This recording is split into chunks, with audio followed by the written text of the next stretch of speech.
Hi, Oh friends. It's shit! me, You find out host that Eric. care. I'm here with host Ken. I'm here with Cooter. I'm here with JC. I'm here with Lorenz. They're all famous people. We're all rocking and rolling. And tonight we are going to master a new skill set, a skill set that, as of yet, only my subconscious has mastered. It's going to require this conversation as the spell that's going to bring this skill set out of my subconscious concurrently while I'm teaching you to exercise the skill set. It is the skill of reading people's auras. Okay? So, let's begin. Step one in reading people's auras. Your hype spell didn't work. That's a pretty funny joke, Ken. That's called physical clowning meets pun. Okay, so let's say I'm looking at Ken right now. Okay, Ken, as I'm looking with my normal eyes, he looks like normal Ken. I don't see the aura. The aura doesn't come into view when you look at it with normal eyes. So, in order to view an aura, obviously, you need to do something slightly different with your eyes in order to view the aura. These are called aura eyes.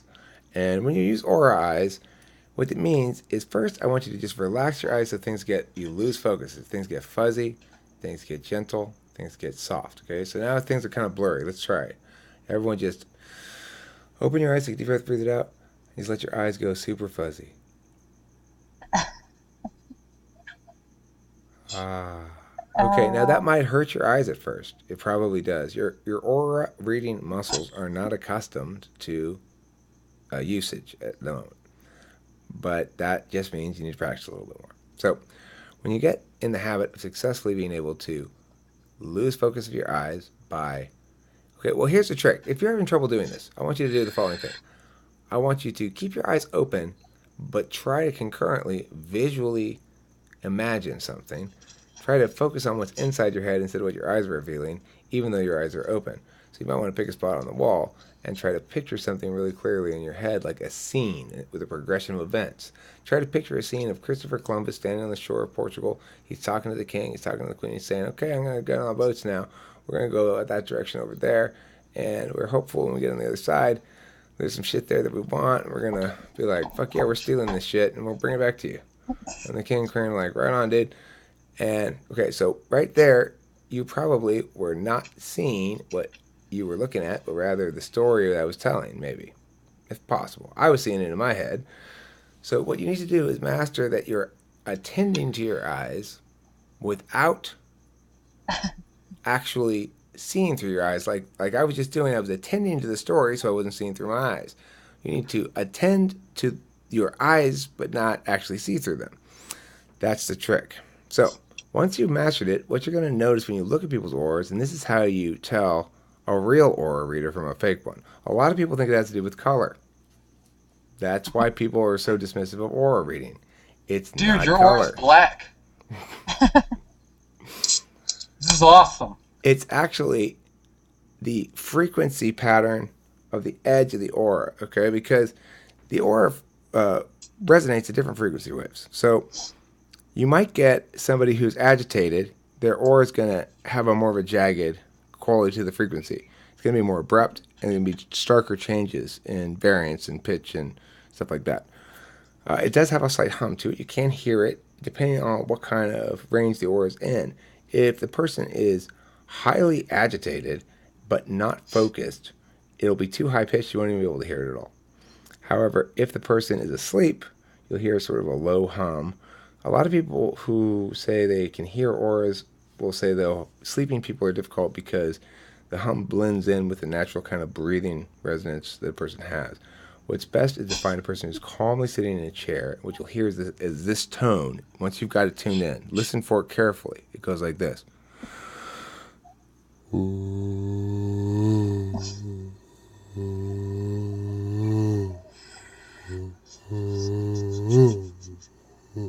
Like that, okay? You sound like a sad lawnmower. You'll You sound pick like it a up. lawnmower that just lost something. You'll pick it up if you've got your aura ears on. But the thing is, note the following thing. When you see the body language of the person and it gives you cues about their mood, probably the aura will be the same.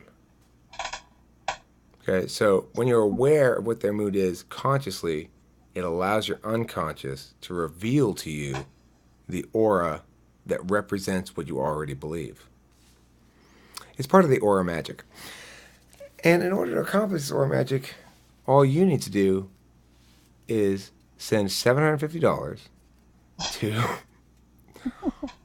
me via, in the care of, Dr. Lionel Sprinting Wolf Kazaquo of Dr. Lionel Sprinting Wolf Kazaquo's Sprinting Wolf School Industries. If you have any remaining doubts about the validity of this program, I want you to remember Dr. Kazaquo is the one who came up with it, and he's a Native American. So thank you very much for watching, and I hope you've learned tonight about aura reading. Unless Ken wants to say something, as I said originally, I was going to open it, and then I changed my mind right now, but I can change it back in a heartbeat. I think I might be wrong, but I think Eric's aura is pink, and I don't know why.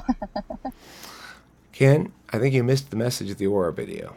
It's not about color, my friend. It's about the shape of the frequency juxtapositions along well, the then edge your of aura the sounds aura. like an asshole, is what your aura sounds like. Okay, well that means I would be in a turgid mood normally. If an aura sounds like an asshole, by which I assume Ken means makes sort of sound, then That's not turgid. I didn't say the sound was turgid. I said the mood was turgid. Ken, I said that sound represented a turgid mood. Gosh. Now, of course, individuals in a turgid mood are what, Ken? Do you even know? Do you even know what a turgid mood is? Have you delineriterated about that yet? I don't know if I've done that. I don't know if I've delineated. Delineriterated. To delineriterate. It's one of the more difficult words in English to say. Can you say it, Ken? Delineriterate. Delineriterate. Delineriterate? Delineriterate. Delineriterate. There's delineriterate, I have delineriterated, delineriteration, delineriterating, and delineriterate, delineriterate to, delineriterative.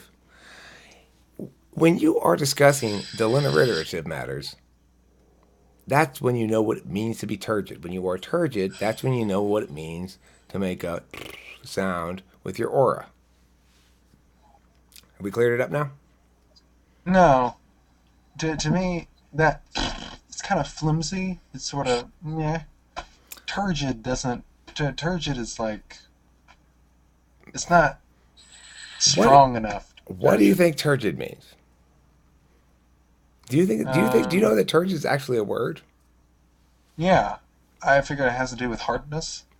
I don't know. It has to do with, I think, if I remember correctly, being really wordy and verbose.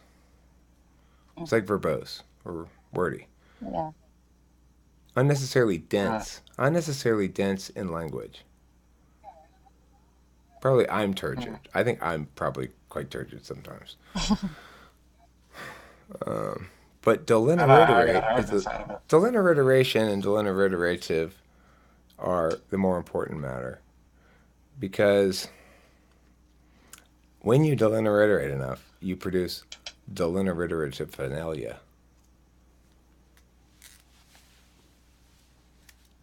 Would that make you a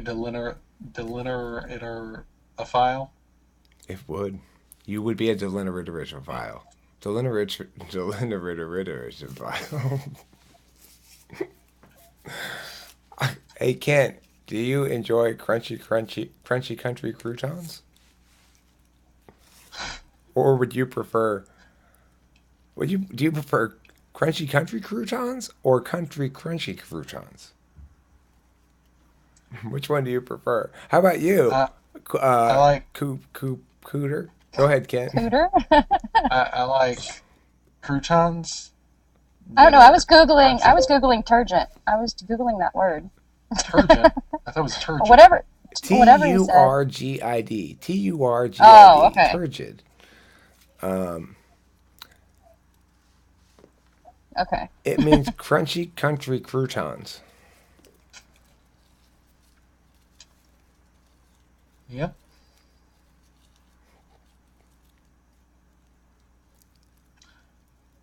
I don't know if I care about this anymore.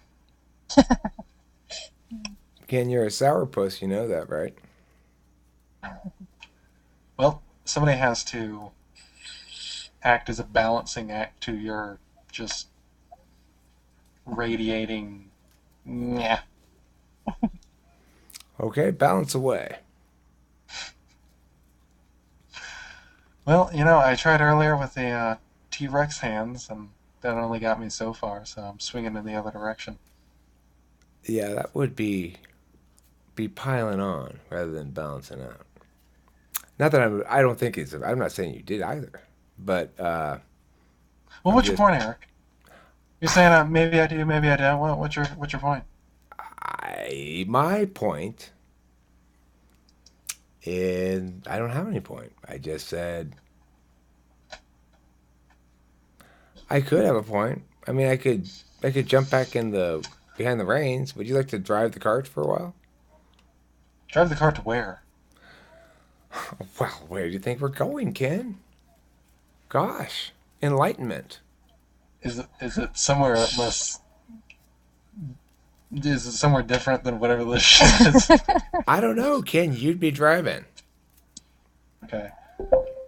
Can I drive as long as it takes for us to get out of wherever the hell we're at right now? Sure. Hmm. Question: are you going to drive us back in this direction if I give you the reins again? Not necessarily. Not Hopefully necessarily. not. That's Who not a knows? that's I not a will solid try not enough to if answer. you'd like me not to. I'd be happy to accommodate you. That's fine. Uh, I'm not trying to be difficult. uh, You know. it's just you're utilizing vocabulary now that I'm not able to keep up with the jargon, You and you're mean setting all the turgid? rules for what the well I thought I knew what turgid meant, but apparently not. And beyond that, I can't keep up. Hey, I You're could have been setting the wrong about framework for turgid what you for all think I know. R's are and hearing R's, and Okay, so is the new topic why Ken is dissatisfied with host Eric? I'm not dissatisfied with the host Eric as an individual. I'm dissatisfied with Okay, the that's lack of fine. concreteness. Okay, look, that is fine. If you'd like that to be a topic, that's fine. Would you like that to be a topic?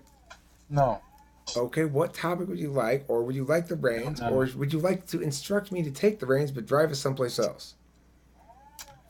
I'm gonna opt for that last option. I'm gonna whip the mules. I'm gonna. Okay, where would you like to go?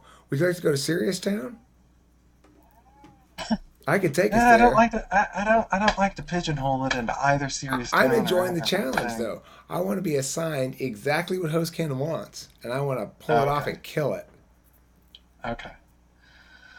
Well then, let's talk about how, to my mind, when I think about not just ENTPs, but people who clearly have more vocabulary and technical jargon at their disposal when it comes to debating policies and things like that. When I'm thinking of how to combat that, my first instinct isn't to necessarily try to win the argument. Actually, my first instinct is to try to win the argument, but a stronger instinct that I have is to try to ask the proper questions to make it apparent to the person arguing that they're not as right as they think they are, and that that's grounds enough to not necessarily dismiss what they're saying, but it's grounds enough to make them not as confident as they would like to be. Okay, well, let's start a video on it then. So let's sort of summarize it in a neater package. Like